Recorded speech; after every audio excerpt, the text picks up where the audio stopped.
મારું નામ ડૉક્ટર ઉમેશ એમ વ્યાસ,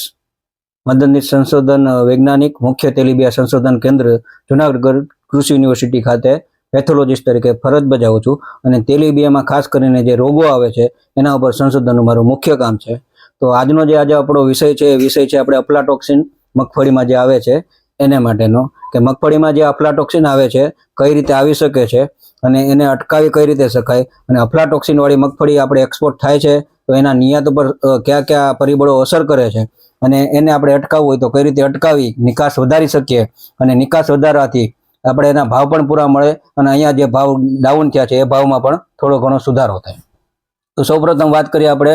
અફ્લાટોક્સિન એટલે શું. અફ્લાટોક્સિન એટલે કે એક એવું પ્રકારનું ઝેર છે જે મગફળીમાં એસ્પરજીલસ ફ્લેવસ નામની ફૂગનો ચેપ લાગે અને એ ફૂગનો ચેપ લાગવાથી એની અંદર એક ટોક્સિન એટલે કે એક પ્રકારનું ઝેર ઉત્પન્ન થાય જેને આપણે અફ્લાટોક્સિન કહી શકીએ. અને આવી અફ્લાટોક્સિન વાળી જે કોઈ પણ ખેત પેદાશ છે, દાખલા તરીકે મગફળી છે, એ આપણે ખાઈએ તો આ જે ટોક્સિન છે, જે ઝેર છે, એ ધીરે ધીરે આપણા યકૃતમાં આપણા પેટમાં જમા થતું જાય અને આગળ જતા આપણને કેન્સર જેવા રોગો તરફ દોરી જઈ શકે છે. હવે આ જે અફ્લાટોક્સિન પેદા થવાની કે એનો ચેપ લાગવાની પ્રક્રિયા ક્યાંથી શરૂ થાય, તો સામાન્ય રીતે આપણે જે મગફળીનું વાવેતર કર્યા પછી મગફળી કાઢીએ છીએ ત્યારે કાઢતી વખતે આપણે પહેલા મગફળીના જે ડોડવા છે જમીનમાં ના તૂટે એટલે આપણે રાપ મારીને પછી કાઢીએ છીએ. હવે આ સમય દરમિયાન જો રાપ મારતી વખતે મગફળીના ડોડવા છે એ ડેમેજ થાય, એમાં નુકસાની પામે કે એની અંદર સહેલાઈથી હવાની અવર જવર થઈ શકે એવી સંજોગો ઉદ્ભવ પામ્યા હોય અને એને પછી આવા જે પાથરા કાઢીને આપણે જમીન ઉપર રાખાય ને એની ઉપર જો પાછોતરો વરસાદ થાય, કમોસમી વરસાદ થાય, માવઠા થાય તો એ જે જમીનમાંનો ભેજ વધે છે અને જમીનમાં જે એસ્પરજીલસ ફ્લેવસ રહેલી છે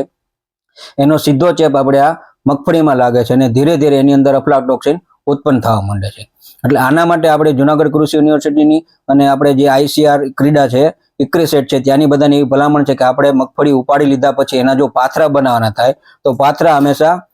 ઊંધા રાખવાના, એટલે કે ડોડવા છે એ ઉપરની સાઈડ આવે અને જે પાંદડા છે નીચેની સાઈડ રહે, એવી રીતે આપણે મગફળીને આપણે ખેતરમાં સૂકવવામાં મૂકવાની આપણી ભલામણ છે. હવે આ ખેડૂતો આવું ફોલો નથી કરતા, એને લીધે શું થાય છે કે મગફળીની અંદર જે આપણે આપણા મુખ્યત્વે સૌરાષ્ટ્ર વિસ્તારની મધ્યમ કાળી કે ગોરાળુ કાળી જમીન છે એ જમીનમાં મગફળી ઉપાડતી વખતે એમાં મોટા ભાગે નાનું મોટું ડેમેજ થાય જ છે, ડોડવા ડેમેજ થાય છે, પછી એની ઉપર ભેજ લાગે એટલે એસ્પરજીલસ ફ્લેવસનો ચેપ લાગે અને અફ્લાટોક્સિન ઉત્પન્ન થાય. એટલે મોટા ભાગની આપણી જમીન છે એની માંડવી વાવેલી હોય તો એની મગફળીની અંદર આપણે જ્યારે એનાલિસિસ કરાવીએ તો થોડા ઘણા અંશે બધી જે આપણી વેરાયટી છે, બધી જાતો છે, એની અંદર થોડા ઘણા અંશે બધામાં અફ્લાટોક્સિનનો ચેપ આપણે જોવા જ મળે છે. એની સાપેક્ષમાં આપણે વાત કરીએ કચ્છ બાજુની વિસ્તારની, કે આપણે જે કોસ્ટલ બેલ્ટ છે, માંગરોળ, ચોરવાડ, આપણે વેરાવળ સાઈડનું, તો ત્યાં થોડી ઘણી જે રેતાળ જમીન છે પોરબંદર સાઈડની બાજુની, તો આવી રેતાળ જમીનમાં મગફળીના વાવેતર પછી મગફળી કાઢતી વખતે એટલું બધું નુકસાન એના ડોડવાને નથી થતું, એટલે ત્યાં આપણે અફ્લાટોક્સિનનો ચેપ ઓછા પ્રમાણમાં જોવા મળે છે. હવે જો આ અફ્લાટોક્સિનનો ચેપ ઓછા પ્રમાણમાં જોવા મળે તો આમાં ખાસ કરીને આપણી મગફળી મુખ્યત્વે નિકાસ થાય છે આપણી યુરોપિયન કન્ટ્રીમાં, કે જ્યાં આ મગફળીના જે માણસો છે એ ખાવાવાળા બધા જાગૃત છે અને મગફળીના જે અફ્લાટોક્સિનનું પ્રમાણ હોવું જોઈએ છે 2 ppb. 2 ppb એટલે પાર્ટ્સ પર બિલિયન, એટલે 2 કરોડમો ભાગ. એટલે માનો કે તમે અહીંથી નિકાસ કર્યો આપણે 2000 કરોડ કે 2 કરોડ કે ટૂંકમાં 2 ટન કે જેટલી કોઈ પણ મગફળી નિકાસ કરી હોય એની અંદર 2 કરોડમાં માનો કે 2 કરોડ ડોડવા નિકાસ કર્યા, દાખલા તરીકે વાત કરીએ તો 2 કરોડ ડોડવામાંથી એક જ ડોડવાની અંદર જો અફ્લાટોક્સિનનો ચેપ તમને જોવા મળે તો એ કન્ટેનર આખો તમારું રિજેક્ટ થાય અને એના તમને ભાવ મળતા નથી. અને આવા કન્ટેનર આપણે ત્યાં ને ત્યાં પડ્યા રહેવા દઈએ છીએ, કારણ કે એ પાછા લાવાય પોસાય નહીં, એટલે આવા કન્ટેનર ત્યાં પડ્યા સડી જાય ને એને પછી પશુના ચારા તરીકે એના ભાવ આવે છે. અને આ વર્ષે માનો કે આપણે આ ભરપૂર વરસાદ થયો છે, એમાં પાછોતરો વરસાદ વધારે થયો છે, એટલે આ વખતે મગફળીમાં અફ્લાટોક્સિન આવવાના ચાન્સીસ વધારે છે, જેને લીધે પણ માનો કે આપણે આ નિકાસ ઘટવાને લીધે મગફળીની નિકાસ યોગ્ય રીતે થતી નથી અને જેને લીધે આપણે ત્યારે મગફળીના બજાર ભાવ પણ યોગ્ય રીતે મળતા નથી. હવે આ મગફળીમાં અફ્લાટોક્સિન આવે છે એના વ્યવસ્થાપનની વાત કરીએ આપણે તો સામાન્ય રીતે આપણે ભલામણ એવું કરેલું છે કે મગફળીનું વાવેતર કરીએ ત્યારે જમીનની અંદર ટ્રાઇકોડર્મા આર્જિયાનમ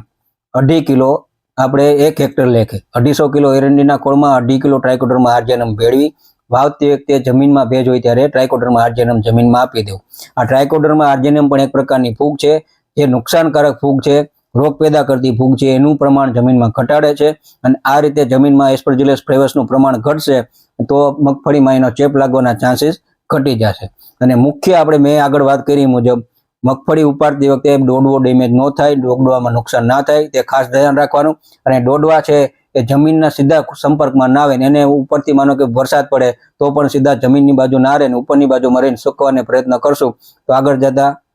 મગફળીમાં અફ્લાટોક્સિનનું ચેપ લાગવાનું પ્રમાણ ઘટશે અને એને લીધે આપણે નિકાસ પણ વધારી શકશું.